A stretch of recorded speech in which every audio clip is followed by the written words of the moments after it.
मेरी गल चेता रखियो मेरे भरा और हथ आ थानू ये कोई ऐसा नहीं है, सिर्फ साजिश है सानू और थानू लड़ाने दे विच। पहले ने मुसलमान और हिंदू की लड़ाया, अज अपर कास्ट और जिहड़ियां साड़ियां शेड्यूल कास्टां नूं नहीं आपस विच लड़ाना चाहते ने लोग।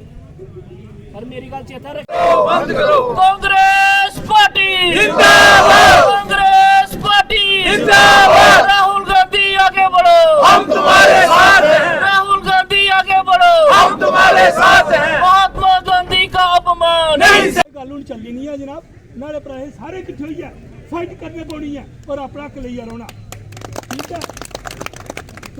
देखिए ये जो हमारा आज प्रदर्शन है इसमें दो मुद्दे थे। एक था हमारी रियासत हमारा हक, स्टेट रोड बहाल करो, और मनरेगा बचाओ संघर्ष।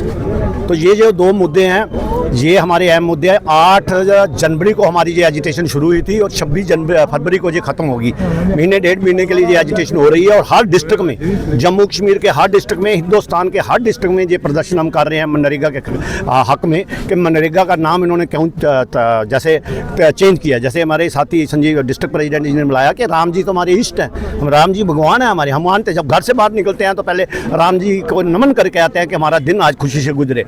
तो ये एक सोची समझी साल है। जहाँ तक स्टेट रोड की बात है, मैं एक बात कहना चाहता हूँ, कांग्रेस के जो हमारे नेता हैं, कांग्रेस के हमारे जो MLA हैं, उन्होंने पूरे साल एक एजिटेशन की और हम दिल्ली में हमने जंतर मंतर में धरना दिया। और उसके बाद राहुल गांधी हमसे मिले और उन्होंने हमसे वादा किया, खड़गे जी हम मिले कि आपने बड़ा अच्छा किया कि आपने एजिटेशन किया, हम कीजिए आवाज़, आपको पार्लियामेंट में हम उठाएंगे। तो उसके बाद पार्लियामेंट में उन्होंने आवाज़ भी उठाई। जैसे कुंडल साहब ने कहा कि जब इलेक्शन होने वाली थी तो उन्होंने वादा किया था, पार्लियामेंट में भी किया था और सुप्रीम कोर्ट में भी किया था कि इलेक्शन के तुरंत तमाम हम स्टेट रोड का बहाल करेंगे। लेकिन 1.5 साल हो गए, अभी तक स्टेट रोड बहाल नहीं हुई। और इसके लिए मैं सबसे ज़्यादा जिम्मेवार मानता हूँ मोहम्मद अब्दुल्ला को, जो चीफ मिनिस्टर का बनकर बैठे हैं। एक बार भी उनकी स्टेटमेंट आई कि हमें स्टेट रोड का दर्जा दिया जाए। एक तरफ तो कहते हैं कि मैं SHO की ट्रांसफर नहीं कर सकता, एक तरफ अपनी स्टेट रोड का मांग नहीं कर रहे। करा साहब ने कहा कि हमारे 6 MLA, एक भी MLA कैबिनेट में शामिल नहीं होगा जब तक स्टेट रोड बहाल हो रही। ये होता है फैसला, ये होता है कुर्बानी, उन्होंने कुर्बानी दी।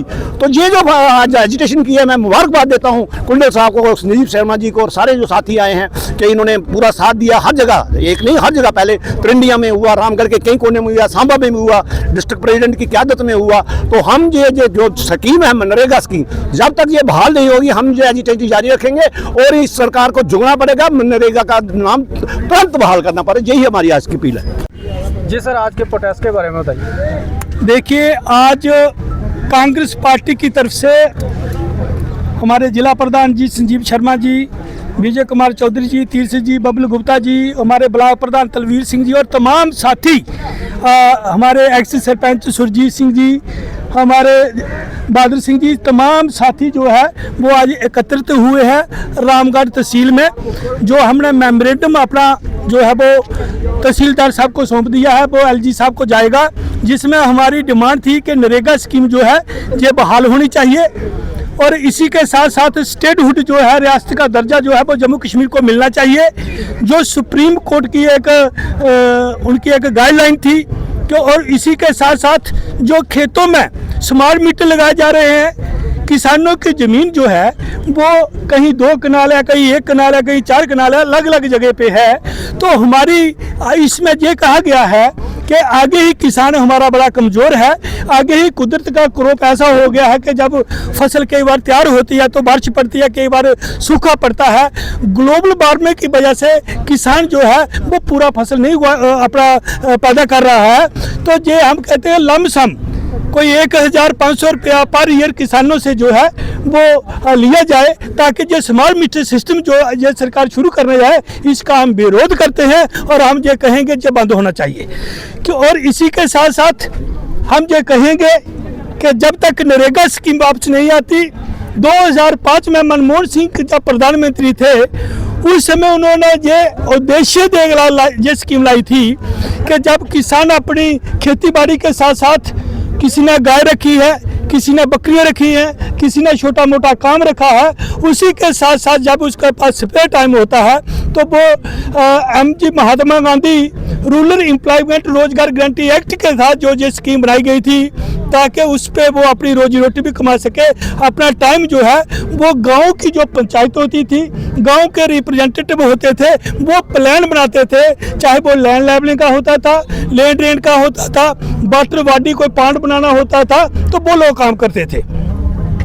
जो इसमें केंद्रीय गवर्नमेंट से जो बिल पास किया गया है उसमें विकसित बात जी राम जी के नाम से जो बिल आया है, और इसमें जो गारंटी एक्ट था उसको भी डिलीट किया गया है। और दूसरा खास करके जो 10% पहले स्टेट गवर्नमेंट को देना होता था और 90% गवर्नमेंट ऑफ इंडिया देती थी, इसमें 40% जो है वो स्टेट गवर्नमेंट को देना होगा और 60-60% जो है वो गवर्नमेंट ऑफ इंडिया देगी। आज पहले ही स्टेटें जो है वो घाटे में जा रही है। 40% अगर स्टेट गवर्नमेंट नहीं दे पाएगी तो ये स्कीम जो है वो डिफंक्ट होगी और ये प्रॉपर्ली इम्प्लीमेंट नहीं होगी। हम ये कहना चाहते हैं, जिस तरह से मनमोहन सिंह जी जो प्रधानमंत्री थे, जिस उद्देश्य के साथ ये स्कीम को इम्प्लीमेंट किया था, वो स्कीम बहाल रहनी चाहिए, ताकि जो हमारा रूरल का चाहे वो नौजवान है, चाहे किसान है, चाहे हमारी माता बहन है, जिसका भी जॉब कार्ड बना हुआ है, वो इस स्कीम का पूरा फायदा उठा सके। आज विरोध प्रदर्शन हमने किया है और मेमोरेंडम जो तहसीलदार साहब को दिया है, थ्रू तहसीलदार साहब वो LG साहब को हमने भेंट किया है। सर, नेशनल लॉ यूनिवर्सिटी का मुद्दा गरमाया हुआ है, क्या कहेंगे? उसको मैं कोई बात नहीं करना चाहता। अब मैं यही कहूँगा, हिंदू मुस्लिम सिख ईसाई आपस में है बाई बाई।